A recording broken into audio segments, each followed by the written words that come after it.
దోపిడీని బయటికి తీసుకొచ్చే ప్రయత్నం చేసినా వారిని ఇబ్బంది పెట్టడానికి, వారి గొంతు నొక్కడానికి అడ్డమైన కేసులు, పనికిమాలిన వేధింపులు అన్నట్టుగా నడుస్తూ ఉంది.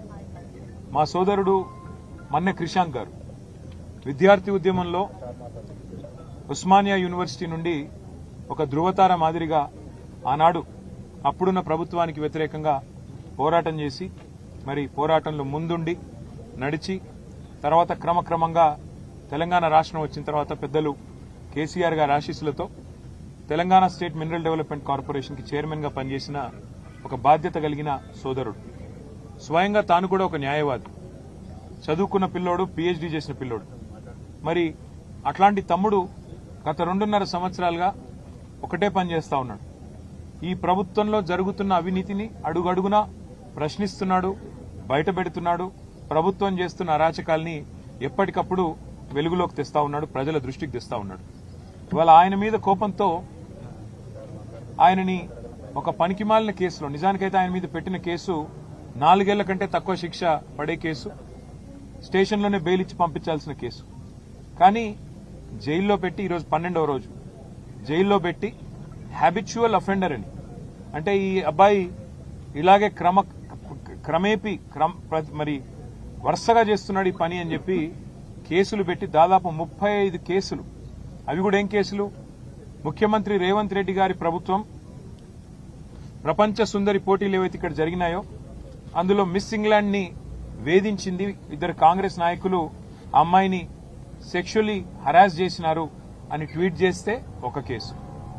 రేవంత్ రెడ్డి గారి అల్లుడు, వారి బినామీ కంపెనీలు, వాటికి సంబంధించిన భాగోతాన్ని బయటపెడితే మరొక కేసు. రేవంత్ రెడ్డి గారి బావమరిది సుజన్ రెడ్డికి అమృత్లో కాంట్రాక్ట్లు ఎట్లా ఇస్తారు, కేంద్ర ప్రభుత్వం మీరు కుమ్మక్కయ్యారు అని చెప్పి అది బయటికి తీసుకొస్తే మరొక కేసు. రేవంత్ రెడ్డి గారి ఊళ్ళో కొండారెడ్డిపల్లిలో ఒక మాజీ సర్పంచ్ సాయిరెడ్డి గారిని వీళ్ల సోదరులు భయపెట్టి భయభ్రాంతులకు గురిచేసి ఆయన చావుకు కారణమైనారు అని చెప్పి మరి బయట పెడితే దాని మీద ఒక కేసు.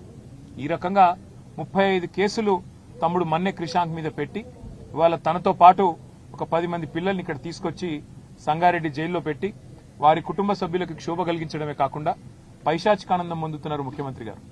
నేను ముఖ్యమంత్రి గారిని కోరుతా ఉన్నా, ఈ ప్రభుత్వాన్ని డిమాండ్ చేస్తా ఉన్నా, మీరు బీఆర్ఎస్ సోషల్ మీడియా మీద, బీఆర్ఎస్ నాయకత్వం మీద మీరు పెట్టే శ్రద్ధలో ఒక పైసా ఈ రాష్ట్రంలో శాంతి భద్రతల అదుపు మీద, రాష్ట్రంలో జరుగుతున్న అరాచకమైన నేరాల మీద కొద్దిగా దృష్టి పెట్టండి.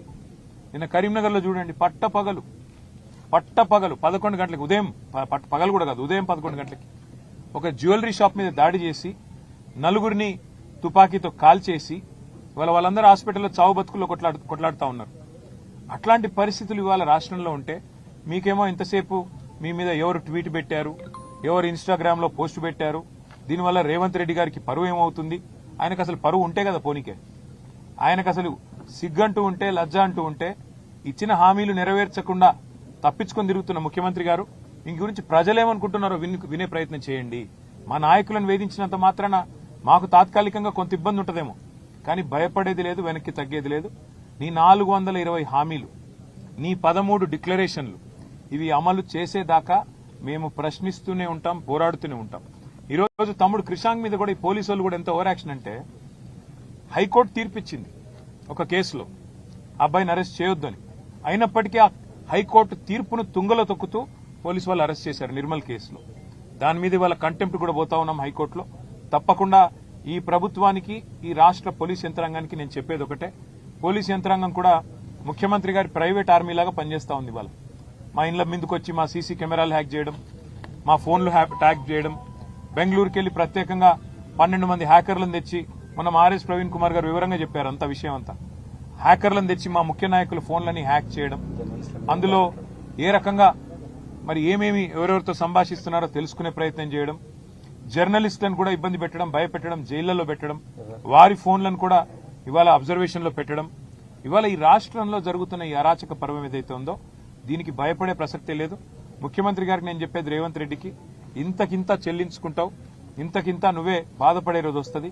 ఈ హ్యాకింగులు, ఈ ట్యాపింగులు, ఈ డ్రామాలు, జైళ్లు, ఇవి బంద్ పెట్టి పరిపాలన మీద దృష్టి పెట్టు. రైతులు అల్లాడిపోతున్నారు, వాళ్ళని చూడు. రాష్ట్రంలో అరాచక పర్వం జరుగుతా ఉన్నది, నేరం పెరిగిపోతా ఉంది. దాన్ని చూడు, నువ్వే హోంమంత్రివి.